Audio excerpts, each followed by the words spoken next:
to today's energy announcement. Bon après-midi, tout le monde est bienvenu à cette annonce concernant l'énergie. Today's speakers in the following order are the Honorable Susan Holt, Premier of New Brunswick, Honorable Rennie Legacy, Minister of Energy, and the Honorable John Herron, Minister of Natural Resources.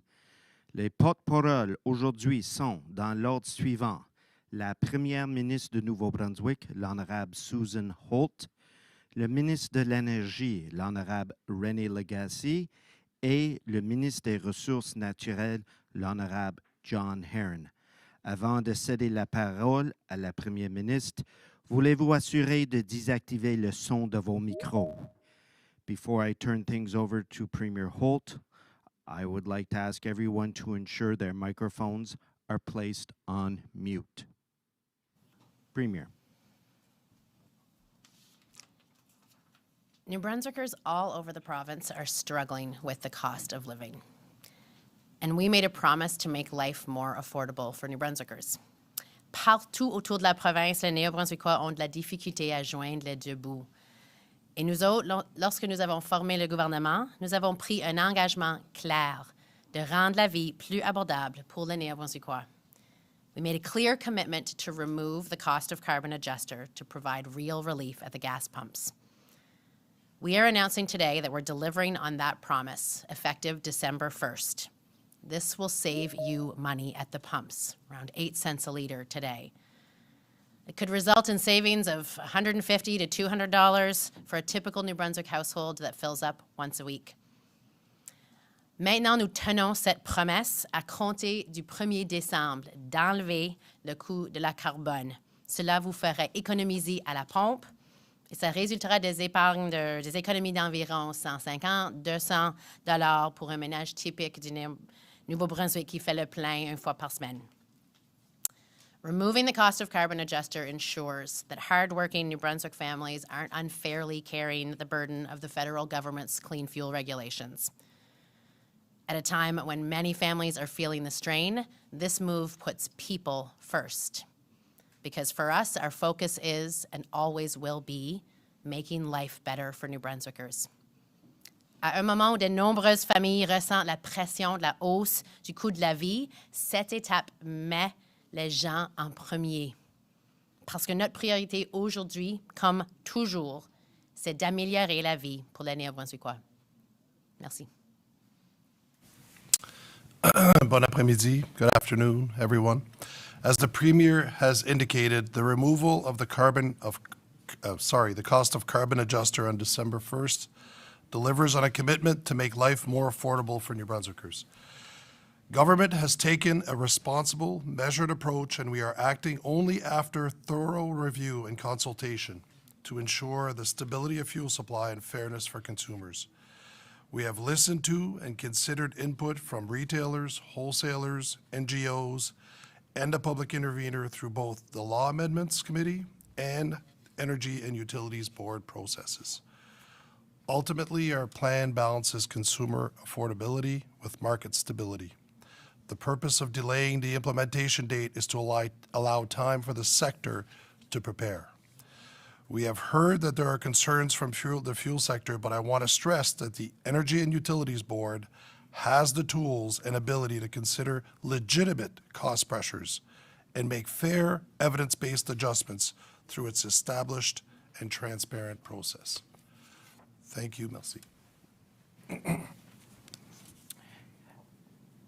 Good afternoon. It's a pleasure to be here today. New Brunswick is one of the few provinces that regulate gasoline prices.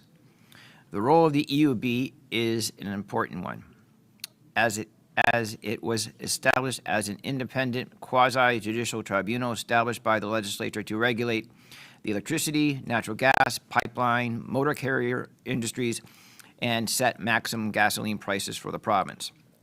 We have heard from New Brunswickers how the formula can be confusing, that they don't understand it, and it is too complex.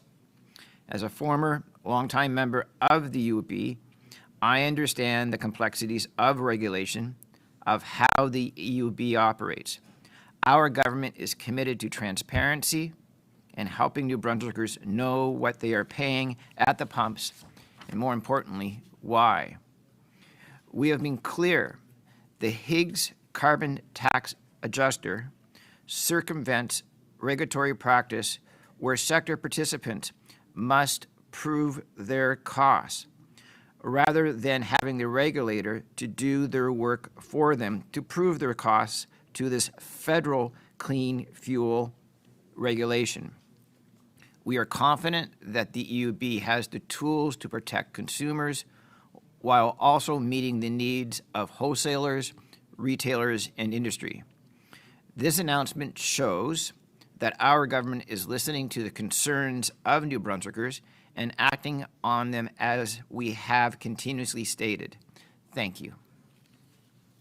Thank you to all podium speakers. Je tiens à remercier tous nos invités. We'll now proceed with questions from members of the media. Each reporter will have one question and the quickest follow-up. You have the right to pose your question in the official language of your choice. Just to let you know, given the amount of time we have for this availability, we'll start off with questions specifically pertaining to today's announcement. Nous allons maintenant procéder aux questions des journalistes. Chaque journaliste a un droit à une question et un suivi très, très rapide. Vous avez le droit de poser vos questions dans la langue officielle de votre choix. Et pour notre information, compte tenu du temps que nous avons pour ce point de presse, nous allons commencer par les questions concernant cette annonce. Jacques Poitras, CBC. Thank you.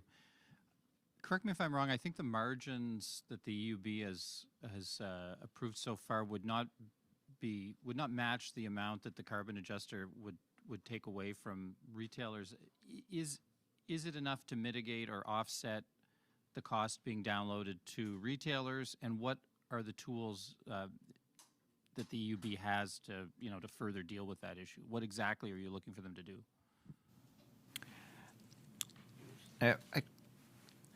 I guess a couple points that were raised there that we are uncertain whether it covers the cost of compliance to the clean fuel regulation. So the carbon adjuster is set on a relatively esoteric formula. We don't know what those true costs are. Clearly, having the increased margin that was approved a couple of weeks ago does do exactly the word that you used. It does mitigate that type of concern, and it provides the opportunity for the EUB to do what they should do in the first place, and that is to for any cost of compliance should be based on real costs, to hold an appropriate hearing for the sector to come in and prove what those costs are. The original statute was wrong. It was circumvented normal regulatory practice. If there was a cost of compliance, the sector needed to come forward to prove what those costs are. I'm going to suggest that the previous government, by keeping it out there and calling it a carbon tax type of adjuster, was done for political purposes. Instead, standard regulatory practice is if there's a cost of your operations, you need to prove that to the regulator. Secondly, last fall, Premier Holt and Minister Herron both seemed very intrigued with the idea of getting rid of price regulation altogether. What's your thinking on that as of today?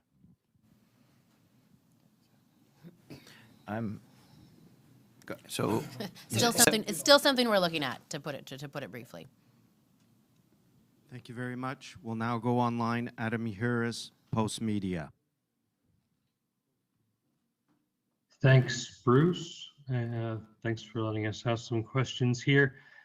I just wanted to know, do you not believe gas retailers when they say this squeezes their margins and could force them to close? Is that why you're saying go to the EUB and prove it?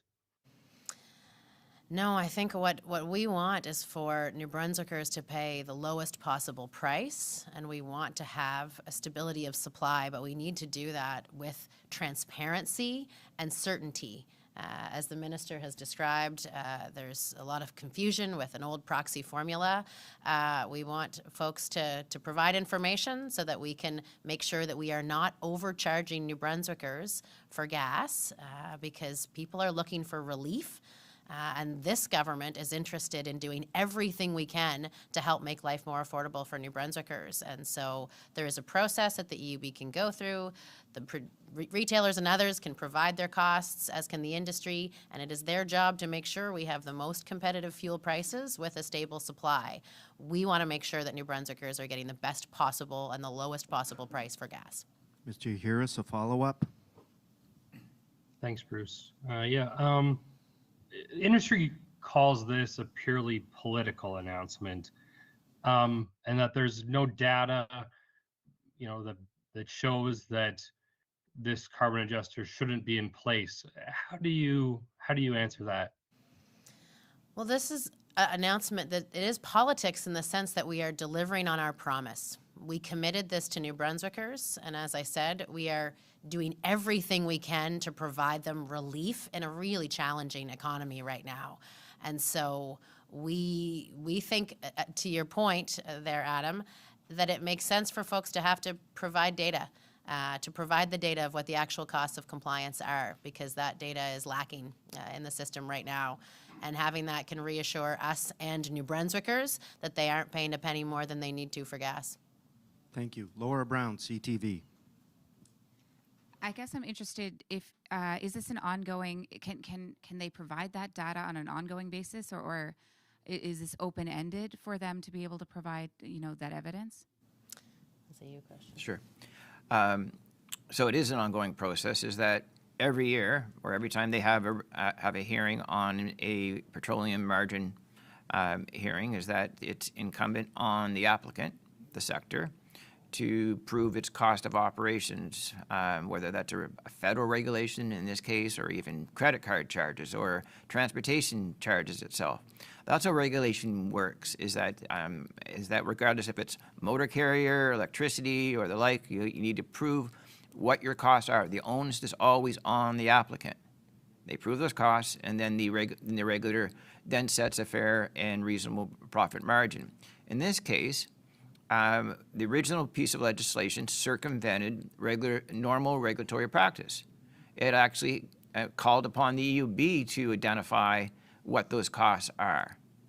And they chose to do so at that time, in a very truncated period of time, to use a formula. It was supposed to be a short-term proxy, something that would needed to be reviewed at a maximum of 6 months, if not sooner, if you read the original decision. I know the original decision because I was actually on that panel. And you will see in 3 different circumstances about to review at the earliest possible time, that it was a temporary initiative. We're now into 3 years. That doesn't feel very temporary. And it should go back to a standard regulatory practice where the sector comes in and proves what those costs are every time. And I guess you had alluded to it earlier, but walk us through the delay for this promise to be made. What might have caused that delay? Well, our government has always been open to using the democratic processes that exist. We brought it to the legislature. There was a process to go through committee. There was a request to have people to be heard at committee. And we learned at committee that there hadn't been a rate hearing in a long time. And so we were able to compel the EUB to hold that rate hearing, to consider margins, and go through that process to get the bill passed, and then listen to industry, meet with industry, understand their concerns, give them time, give them notice to be able to prepare and to be able to adjust and react. And so now we feel like we have done all of that due diligence. Everyone has had a real long heads up on this, that this is coming. But now New Brunswickers are looking for relief, and we're going to deliver it for them. Alex Villeneuve, Radio-Canada.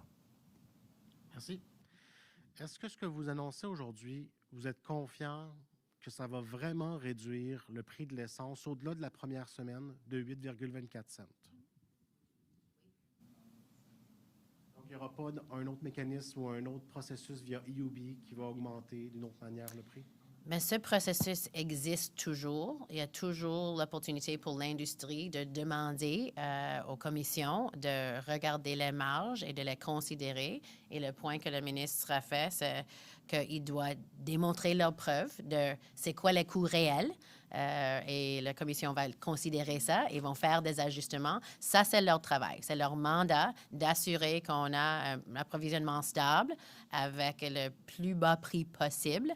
Alors, on assure qu'ils ont les outils de le faire, mais de façon transparente, claire et ouverte avec les données actuelles sur la table. Là, une fois que ce processus-là va terminer, est-ce que l'essence va vraiment être de 8,24 cents de moins à la suite de l'addition des... L'essence va réduire de 8,4 cents le 1er décembre. Merci beaucoup. Alexandre Boudreau, l'Acadie Nouvelle. Merci. Une question semblable. Est-ce qu'il n'est pas trop ambitieux, justement, de parler d'une réduction du prix de l'essence de 8 cents? Je veux dire, la Commission a déjà dit que si vous enlevez la majoration, l'industrie va demander pour des nouvelles audiences. Ils vont probablement augmenter leur marge de profit. Ça va faire augmenter le prix de l'essence.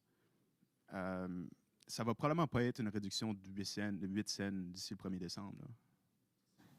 Je peux juste c'est pas nécessairement une marge de profit. Ce qu'ils présentent, c'est leur coût à la commission. Ce qu'on fait aujourd'hui, parce que dans cette décision-là, si vous vous souvenez, lorsqu'ils ont fait le processus pour les marges, ils ont carrément dit qu'ils ne prendraient pas en considération le coût de carbone parce qu'il y a un mécanisme qui existe déjà. Donc, ils ne veulent pas prendre en considération les vrais coûts avant qu'on enlève le mécanisme parce que EUB travaille à l'intérieur des politiques qu'on leur donne. Donc, aujourd'hui, on enlève cette politique qui leur permet maintenant de regarder à l'intérieur des marges les vrais coûts. Parce que là, on a encore un estimé. Le COCA, le coût du carbone qu'on a tout de suite, l'ajusteur, c'est un estimé. C'est vrai que le prix de l'essence, ça bouge à chaque jour. Nous autres, on fait tout notre possible pour le réduire au prix le plus bas que possible. Alors, ceci, ça va réduire le prix, va avoir une activité qu'ils vont faire pour le regarder. Ça va le monter peut-être, on ne sait pas. Si ça monte, j'espère que ça ne monte pas jusqu'à 8 cents parce que les Néo-Brunswickois nous demandent et ont besoin d'avoir des réductions dans leurs dépenses pour leur coût de la vie. Merci. Puis, comme vous l'avez dit, la Commission agit dans les balises fixées par le gouvernement. Donc, si l'industrie a raison puis qu'il y a des dépanneurs qui ferment, est-ce que vous allez assumer la responsabilité comme gouvernement? Est-ce que c'est la faute de votre gouvernement ou de la Commission?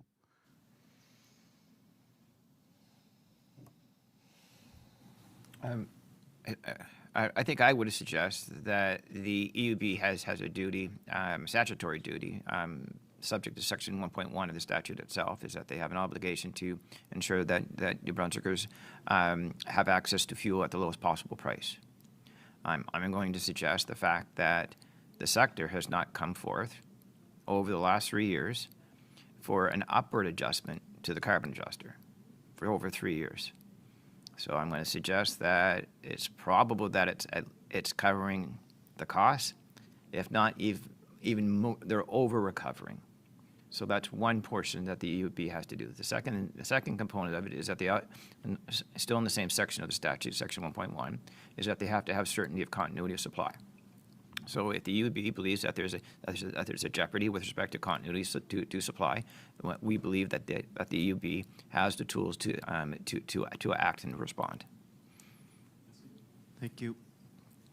Natalie Sturgeon, CHCO TV. I'm wondering, if the industry is to be believed in the context of rural gas stations where, for example, in St. Andrews, there's only one and the nearest gas station from St. Andrews is 30 minutes away. If the industry is to believe that this will place extraordinary pressure on rural gas stations and they might close, how do you explain that to New Brunswickers who then now have to travel 30 minutes to get gas? That's not going to save them any money if they have to travel 30 minutes away. I appreciate that question, Natalie, because those are the kind of conversations we're having with New Brunswickers right now, everywhere, and that comes back to the point of the previous question. The EUB has a mandate to ensure stability of supply and to ensure the lowest possible price for New Brunswickers. And so we certainly don't want to see folks close or go out of business, and we don't want to see New Brunswickers overpaying for gas. And so we think there's work to be done here. We're upholding our end of the bargain. The EUB and the retailers and the industry have work to do as well, so that New Brunswickers can feel confident that they are getting the best price that they can for gas, which is something that a lot of New Brunswickers need every day. Ms. Sturgeon, a follow-up? No, I'm good. Thank you. Thank you. Anna Mandan, Global TV. Hi there. Premier, you mentioned that the EUB's price setting will kind of help with these rural gas stations being able to survive, but then Minister Dornan is saying he doesn't know yet whether it will cover all of that. Can you talk a little bit more about that? Well, your Minister Herron is probably the best person to talk about the EUB, but our objective is to make sure that New Brunswickers are paying the lowest price possible for gas. And that's why there is a hearing process that puts the real data of the actual costs to comply and the cost to deliver gas to New Brunswickers, puts them on the table and allows for that consideration so that the EUB can do their job. And so we expect them to do that, and we think that having that actual data at our fingertips will result in something better for New Brunswickers. If the EUB isn't able to help mitigate that, what are next steps for those small stations? So in terms of the EUB isn't able, I'm going to suggest that they have the tools to be able to respond. There's a reason why the implementation of this is December 1st. If they feel that that there's an issue at play that could risk continuity of supply, it becomes a date-driven exercise. They need to get at it. I also would suggest that in terms of having access to data, is that to be able to have a hearing of this nature, they have a multitude of data before them right now because they've just conducted a hearing. So there wouldn't be the same type of fiduciary responsibility to actually to table new evidence, given that they have good evidence that's current at the moment. The only discussion is that they would have to compel the sector to come forward to prove those costs. If the sector is reluctant to do that, is that this quasi-judicial entity has the ability to subpoena the sector as well, to compel them to prove what those costs are. So there's a multitude of tools that I'm going to suggest that the EUB has. It may not be within their standard time frame or that they would use, but that's the reason why we have a permanent regulatory body in this. You've got resident knowledge that's in place with subject matter experts to be able to get at a question such as this.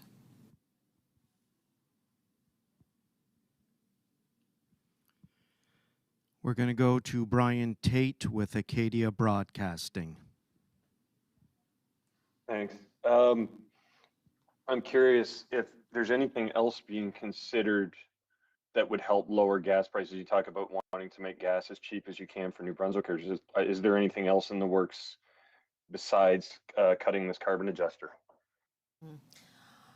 Thanks for that question, Brian, because I think you're getting at the heart of it here is what are the things that we can do to help New Brunswickers who are trying really hard to make ends meet. So we've looked at a lot of different things, a lot of different ways that we might be able to reduce costs for New Brunswickers across a whole variety of expenses. You would have seen us already put a rent cap in place, put a property assessment freeze in place, take 10% off people's power bills, put a school breakfast program in place, make RSV vaccines free for seniors. So we are constantly looking for ways that we can make life more affordable, and we'll continue to do that. There's nothing imminent coming tomorrow in relation to specifically the price of gas, but we are constantly evaluating the tools and options, limited as they may be, that we have to help people, because look, the cost of living has been something that we hear about every day from New Brunswickers, and it hasn't gotten better over the last many weeks. Maybe the interest rate announcement, I don't know. It's tough out there. It's tough out there for folks, and we're trying to find ways to help, and this is one way that we can help make sure they're not paying too much for gas. And I don't have a follow-up. Thanks. Okay, thank you. We'll go to David Gordon, coach of the New Brunswick Media Co-op. Hi there. I just wanted to get a comment about another topic, that is TD Bank's planned closure of its call center in Dieppe. As you know, this was established with millions of dollars in government subsidies, supposedly intended for job creation. So far, the bank won't disclose to journalists even how many people are currently working there. So are you aware of how many job losses are expected, and any comment on this lack of transparency from the bank? David, we can get the minister to follow up with you, the Minister of Opportunities New Brunswick, on that. We've been working with the employees and the bank to make sure that everybody is supported, so we'll get someone to follow up with you. Okay. Ladies and gentlemen, avant de terminer, before we close, I'll turn it over to the Premier for final remarks. Dernier mot. Thank you, Bruce. Merci tout le monde. I want to just reiterate the point here to the New Brunswickers that have been asking us for help, asking us to deliver on this promise, telling us that they don't understand why they're paying more than neighboring provinces, don't understand why they're paying for federal regulations that don't recognize the reality of New Brunswick. And so we have done our due diligence. We have worked through the process. We have given everyone time to be heard. And now we're acting to deliver on our commitment to you, to do everything we can to make life more affordable and take the cost of carbon adjustment off of the price of gas. And so we will continue to make sure that the EUB does their job to ensure that lowest possible cost of gas with a stable supply. Et on va continuer de vous écouter, de prendre des décisions responsables avec la considération pour ceux qui partagent les parties prenantes, l'industrie et les Néo-Brunswickois, qui nous disent à chaque tour qu'ils veulent voir cette promesse réalisée, qui veulent voir que ça leur coûte moins cher à la pompe de l'essence et que veulent voir un gouvernement qui travaille pour eux autres. Alors ça, c'est qu'est-ce que notre équipe fait. On travaille pour rendre la vie plus abordable pour les Néo-Brunswickois et les Néo-Brunswickoises. Nous sommes heureux de réaliser cette promesse aujourd'hui pour le 1er décembre pour enlever cette coût de carbone sur votre prix d'essence. Merci beaucoup. Merci. That concludes today's news conference. Voilà ce qui met fin à notre conférence de presse. Merci beaucoup tout le monde. Thank you.